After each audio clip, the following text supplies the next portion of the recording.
এই একটু চ্যানেল আমি সুতপা চলে এসেছি আবার একটা নতুন দিনে। তা আজকে নিয়ে নিয়েছি মোচা। তাই মোচাটা কলতলা নিয়ে চলে গেছি কাটতে, সেটাই তোমাদেরকে ছবি তুলে দেখালাম। তা তোমরা তো মোচা একটা একটা করে ছাড়াও, তারপরে পাশে রাখো, তারপরে সবগুলো একসাথে কুচাও। আমি সেরকমভাবে করবো না, তোমরা একটু ভালো করে মন দিয়ে দেখো আমার ভিডিওটা, তাহলে বুঝতে পারবে। তাদেরকে প্রথমে যে কালো কালোগুলো সেগুলো ফেলে দিলাম, দিয়ে এবার যেটা ভালো সেখান দিয়ে কিছুটা অংশ আমি দেখো হাতের মধ্যে নিয়ে নিয়েছি। আর বটিটা যেইখানটাতে ধার নেই সেইখানটাতে একবার ধরলাম, দেখো দেখতে পাচ্ছ হলুদ অংশগুলো বেরিয়ে গেল। আর জলের মধ্যে আমি একটু হলুদ দিয়ে নিয়েছি, তাতে আমার হাতও কালো হবে না আর তোমার মোচাটাও কালো হবে না, তার জন্য এবার দেখো ওরকম করে ধরে ধরে আমি কেটে নিচ্ছি। ভালো করে একটু ফলো করো, তাহলে বুঝতে পারবে। বটি যদি কাটবে, বটিটা তো নিচের অংশ দিকে তো ধারটা কম থাকে, তাই ওইখান থেকে সবগুলো একসাথে ধরবে, ধরে নিয়ে আস্তে করে একটু না দিয়ে টান দেবে, তাহলে মোটা যে অংশটা তোমরা একটা একটা করে ফেলে দাও না, সেগুলো সব একবারে বেরিয়ে যাবে। দেখতে পাচ্ছ? তা ওটা হয়ে গেছে। তোমাদেরকে আমি আবারও একটা দেখাচ্ছি। এই দেখো, দেখতে পাচ্ছ? দেখো আমি কিন্তু বটিটার মধ্যেখানে বা উপরে অংশটা নিই, একদম নিচের অংশতে দেখো কেমন করে নিচ্ছি। এই যে ফুলটা বেরিয়ে যাচ্ছে, আর তোমার যে তোমরা যেটা একটা একটা করে ফেলো না, সেটা দেখো আমি একবার বার করে দিচ্ছি। দেখতে পাচ্ছ? ভালো করে একবার ফলো করো, তাহলে বুঝতে পারবে। তোমাদের আর একটা একটা করে ছাড়াতে হবে না, এরকম করে যদি কাটো না তোমরা, তাহলে খুব সুন্দর একবারেই খুব সুন্দর কাজ হয়ে যাবে। এই দেখো আমি তোমাদের একটু ভালো করে দেখাচ্ছি, তোমরা একটু ভালো করে ফলো করো, তাহলেই বুঝতে পারবে। বুঝেছো? ওই দুবার তো কাটা হয়ে গেছে, আবারও নিয়ে নিলাম। পুরো মোচাটাই তোমাদেরকে কাটা দেখাবো, তোমরা একটু ধৈর্য নিয়ে দেখো, তাহলে বুঝতে পারবে। এতটা বড় করতাম না যদিও বা, তা তোমাদের কাটাটা দেখাবো বলেই আমি এই জন্য একটু বড় করে করলাম, বুঝতে পারছো? এই দেখো, দেখতে পাচ্ছ? আমার দেখো আমি কিন্তু তোমাদের মতন একটা একটা করে ছাড়াইনি, এমনকি তোমার সেই মোটা অংশ যেটা সেটা ফেলে দিয়েছি। ধরো কাটার পরে তোমাদের দেখাবো। আর কাটতে কাটতে একটু মাঝে মধ্যে এরকম হলুদ জলে হাতটা চুবিয়ে নিলে, আর দেখো হাতটা কালো হবে না, জানো তো? দেখো দেখো দিয়ে তোমাদের আরও কেটে দেখাচ্ছি। তোমরা এটা দেখতে পাচ্ছ কি, বটিটার যে নিচে যেটা তোমরা একটা একটা করে ছাড়াও যে শক্ত ডাটিটা, সেটা কিন্তু আমি ওইখানে ফেলছি। আরও কিছুটা কেটে নিই, তোমাদের দেখাবো যে কতগুলো হয়েছে। তাই যারা এরকম করে কাটতে পারো না, একটু চেষ্টা করবে, দেখবে এরকমভাবে একবারে পারবে। এবার অনেকেই মোচা দেখলে ভয় পায় না, যেমন আমার মেয়ে কলতলায় নিয়ে যাচ্ছে মোচাটা, যে স্নান করার আগে মোচাটা কেটে নিই। তা আমাদের পাশে দাদা বলছে কি, তোর মায়ের তখন অনেকক্ষণ টাইম লাগে। তো আমার মেয়ে বলছে না জেঠু, আমার মা মোচা তাড়াতাড়ি কেটে নেয়। এরকম ওদের হয়তো কখনো খেতে দিলাম, খেতে দিয়ে ওদের খাওয়া হয় না, আমার মোচা কাটা হয়ে যায়, জানো তো? এরকম তা দেখে বুঝতেই পারছো যে কীরকমভাবে আমি কাটছি। তাই এরকম করে তোমরাও কেটো, তাহলে দেখবে কারোর হেল্প নিতে হবে না, কিন্তু খুব সহজ হয়ে যাবে।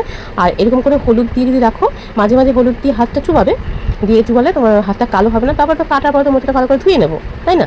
এই দেখো, দেখতে পাচ্ছ? প্রত্যেকটা মোচায় আমি এরকম করে কাটছি। শক্ত ডাটিটা ফেলে দিচ্ছি, আর নরম অংশ যেগুলো তোমরা পরে কুচাও, সেগুলো আমি একবারে কুচিয়ে নিচ্ছি। দেখতে পাচ্ছ? এই দেখো, তা দেখো এগুলো কুচানো হয়ে গেছে। আর যে কোনো কাজ আমার মনে হয় একবারে করে নেওয়াই ভালো, তাহলে কষ্টটাও কম হয়, তারপরে সময়টাও কম লাগে, তাই না? তাই তোমাদের আমি বারে বার একটা জিনিসই বোঝানোর চেষ্টা করছি, দেখো আমি মোচাটা কীভাবে কাটছি, তার জন্য ভিডিওটা কাটাটা এতবার করে দেখাচ্ছি। দেখো বটিটার নিচের অংশটা দেখতে পাচ্ছ তো, যেটা তোমরা কাঠির মতন শক্ত অংশ থাকে তোমরা ফেলে দাও, সেটা আমিও ফেলে দিচ্ছি।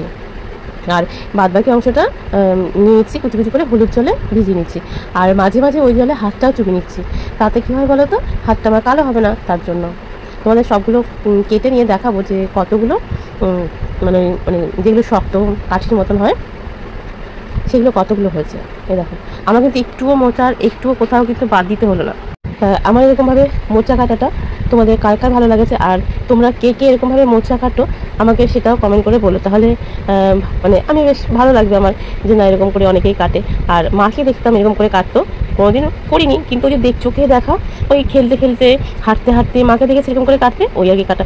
মা কিন্তু কখনো বলেনি যে এটাইভাবে কাটবি ওটাভাবে কাটবি, ঠিক আছে? কিন্তু চোখে দেখে যা যে মানে কাজ শেখার আগ্রহ থাকে না, হাতে ধরে শেখাতে হয় না, জাস্ট একবার দেখলে সেই জিনিসটা পারা যায়, তাই না? তা আমার অবস্থায় সেরকম। আমি কিন্তু মাকে কোনোদিন আমাকে কাটতেও দেয়নি, বা মাকে দেখেছি এরকম মোচা নিয়ে বসতো, আর একবার এরকম কথা বলতে বলতে একটুখানির মধ্যে মাও এরকম কেটে নিত। তাই আমিও সেরকম সেম বলছে মায়ের মতনই শিখে গেছি, বুঝতে পারছো? এই দেখো, দেখেছি তোমাদের কিন্তু আমি কাটাটা বারবার দেখাচ্ছি, কেন বলো তো? যে দেখো তোমরা কীভাবে কাটছি, তার জন্য। এই দেখো, আর মোচার যে নৌকার মতো জিনিসটা, ওটা তো ফেলে দেয়, শক্তগুলো ফেলানো যায়, কিন্তু নরমগুলো কিন্তু রান্না করা যায়। এই দেখো কতগুলো হয়েছে একটা মোচাতে।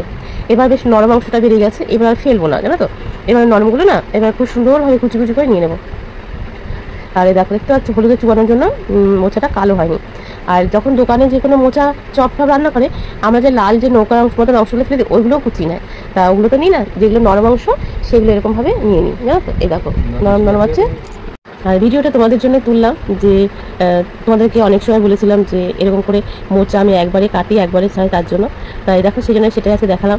আর যেগুলো বললাম যে নরমাংস নিয়ে নেবো, সেইগুলো দেখো নরমাংসগুলো নিয়ে নিচ্ছি, ওইগুলোর জন্য ওগুলো কুচি কুচি করে নেবো। আর সিদ্ধ হয়ে তো কিছুই থাকে না তার জন্য। আর ওই নরমাংসগুলো তো তোমার বড়া খেতেও ভালো লাগে, জানো তো, এরকম করে কেটে বেসনের চুপে যদি একটা একটা করে ভাজো সেটা খেতে ভালো লাগে, কিন্তু ওটাতে তো শ্বাস নেই না, খুব সুন্দর তার জন্য। তো দেখো মোচা কাটা আমার হয়ে গেল। এবার ভালো করে একটুখানি কলের জলে ভালো করে ধুয়ে নেবো, যেহেতু হলুদ দেওয়া আছে তার জন্য একটুখানি ভালো করে বেশি করে জল দিয়ে ধুয়ে নেবো। আর এইসব কাজ মানে কষের জিনিস তো এগুলো বেশি একটু সাবধানে করতে হয়, তার জন্য তাদেরকে ধুয়ে নিয়ে এসেছি। এমনকি বসিয়ে দিয়ে সিদ্ধ করে নেবো। আর সিদ্ধ করে জানো তো আমি না জলটা ফেলবো না, জলটাই মোচার জলটা মোচাতেই টানিয়ে নেবো। কেন বলো তো, মোচা কিন্তু খুব ভালো মানে একটা ভিটামিন আর কি, খাওয়াটা খুব ভালো, তার জন্য ওই জলটা পুরো মোচাতেই আমি শুকিয়ে নেবো। তাই একটুটা টাইম লাগবে। তাই দেখো হয়ে এসেছে, দেখতে পাচ্ছ শুকিয়ে গেছে। আর অনেকে অনেক রকমভাবে করে, তা আমি আজকে নিরামিষভাবে করবো, সেটাই তোমাদেরকে দেখাচ্ছি। তা মোচা তো কাটা সিদ্ধ হয়ে গেছে, এবার বসে দিচ্ছি কড়াই, তাতে দিয়ে দিলাম সর্ষের তেল। আর এইসব জিনিস সর্ষের তেলেই বেশি ভালো লাগে, তাই না? তার জন্য দিয়ে দিলাম সাদা জিরে, শুকনো লঙ্কা আর তেজপাতা। এবার ফোড়নটা হয়ে গেলে দিয়ে দেবো কেটে রাখা আলু, মানে ছোটো ছোটো করে কেটে রাখা আলু। আর আগে ভাবতাম কি বাবা মোচা ঘন্ট অনেক বিশাল কষ্ট, অনেক হ্যাপা, অনেক কিছু দিতে হয়, মনে আমি পারবো না, এরকম একটা হতো, ঠিক আছে। এখন যদি এত সহজজনকে অনেকে মোচা ঘন্ট বলে, যে ভয়ও পেতে হয়, তাই না? তা দেখো আলুটা দিয়ে দিয়েছি, আলুটা দিয়ে ভালো করে একটু সাজিয়ে নেবো, ভালো করে ভেজে নেবো। আর তাতে দিয়ে দেবো হলুদ আর লবণ, আর এতে যাবে তোমার টমেটো, কাঁচা লঙ্কা, আদা বাটা, এটাই যাবে। দেখো সবগুলো একবার দিলাম, আদাটা কুচিয়ে নিয়েছি, বাটি নিয়ে বলে কুচিয়ে নিই, তাহলে খুব সুন্দর মিশে যাবে, তার জন্য। এতে আর কোনো মশলা দরকার হবে না। এবার এটাকে ভালো করে মশলার সাথে ভালো করে কষিয়ে নেবো, ততক্ষণ আলুটাও সিদ্ধ হয়ে যাবে, মশলাটাও কষানো হয়ে যাবে। আর মোচাটা তো আবার সিদ্ধ করাই আছে, বুঝেছো। মোচাটা তো দেখতে পারলে জলটা অনেকটাই দিয়েছিলাম, সেই জলটাকে পুরো শুকিয়ে নিয়েছি। মোচার জলটা মোচাতে শুকিয়ে দিই, তাহলে ভিটামিনটা আমার ওর মধ্যে রয়ে গেল, তার জন্য। তাই দেখো মশলা কষাচ্ছি, মশলা এবার হচ্ছে মোচাগুলো দিয়ে দেবো, এটা দেখতে পাচ্ছ। মোচাগুলোকে এবার দিয়ে দিলাম। এবার কি আর ভালো করে কষাতেই থাকতে হবে যতক্ষণ না মানে জিনিসটা হয়, একটা কাদা কাদা একটা ভাব আসবে। আর বেশিক্ষণ টাইম লাগবে না, সবটা সিদ্ধ হয়ে গেছে না, তার জন্য। তো দেখো হয়ে গেছে। এবার দিয়ে দেবো সামান্য একটু চিনি, চিনিটা আমি মিষ্টির জন্য দিই, মানে টেস্টের জন্য দিয়েছি। তোমরা যদি কেউ মিষ্টি মিষ্টি খেতে চাও দিতে পারো। আর দিয়ে দিলাম ঘি, অনেকে চিংড়ি মাছ দেয়, অনেক কিছু দেয়, তা আমি আজকে ঘি দিয়েই করছি। দিয়ে দিলাম ঘি। এবার হচ্ছে গিয়ে আরেকটা জিনিস, সেটা হচ্ছে গিয়ে এলাচ। এলাচ সেদ্ধ করে দিলে এর গন্ধটা বেশি ভালো লাগে, তাই এলাচটা সেদ্ধ করে হাতে খৈনির মতন ডললাম, ডলে গিয়ে এবার দিয়ে দিলাম। এবার কি দেখো আলুটা সিদ্ধ হয়ে তোমার সেটাই দেখাচ্ছি। এবার ভালো করে নাড়াচাড়া করবো, নাড়াচাড়া করে দিয়ে তারপরে হচ্ছে গিয়ে নামিয়ে নেবো। তাহলে কেমন লাগবে তোমার আমার মোচা ঘন্ট রেসিপি অবশ্যই কমেন্ট করে বলে। নতুন যারা আছে চ্যানেলকে সাবস্ক্রাইব করে দিও, তোমরা কমেন্ট রেখে দিয়ে যাও, আমি তোমাদের কাছে চলে যাবো। ভালোবেসে সবাই পাশে থেকো, সবাই সুস্থ থেকো, ভালো থেকো। আর একটা জিনিস দেখেছো কি, আমি না এরকম যতবার মোচা রান্না করি বড় বড় নৌকাগুলো আমি এরকম করে ধুয়ে রেখে দিই, আর আমি না এরকম করে এরপরে নামে আমার কি ভালো লাগে জানো, তার জন্য সেটা তোমাদের সাথে আজকে শেয়ার করলাম। এটা চার করে দিয়েছি, দিয়ে দিলাম একটা শুকনো লঙ্কা ভাজা। আর কে কে মোচা ঘন্ট খেতে ভালোবাসে সেটাও বলো, দেখেছো। তাহলে সবাই ভালোবেসে পাশে থেকো, সবাই সুস্থ থেকো, ভালো থেকো। দেখা হবে নতুন কোনো ভিডিওর সঙ্গে। এখনকার মতন আসি, সবাইকে টাটা।